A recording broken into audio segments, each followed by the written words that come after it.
ஜெய்ஹிந்த். பாரத திருநாட்டின் தெய்வீக மாந்தர்களே, சகோதரர்களே, சகோதரிகளே, ஒரு நிமிடம் பிரார்த்தனை செய்வோம். அனைவரும் ஒரு நிமிடம் பிரார்த்தனை செய்வோம்.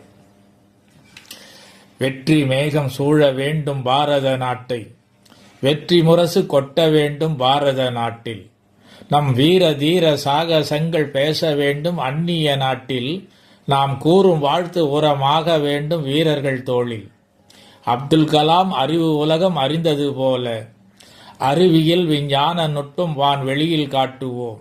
சக்தி சக்தி சக்தி என்று பிரார்த்தனை செய்வோம். ஓம் சக்தி சக்தி சக்தி என்று பிரார்த்தனை செய்வோம். வெற்றி வெற்றி வெற்றி என்று வாகை சூடுவோம். ஒரு நிமிடம் அனைவரும் பிரார்த்தனை செய்வோம். ஆசீர்வாதம்.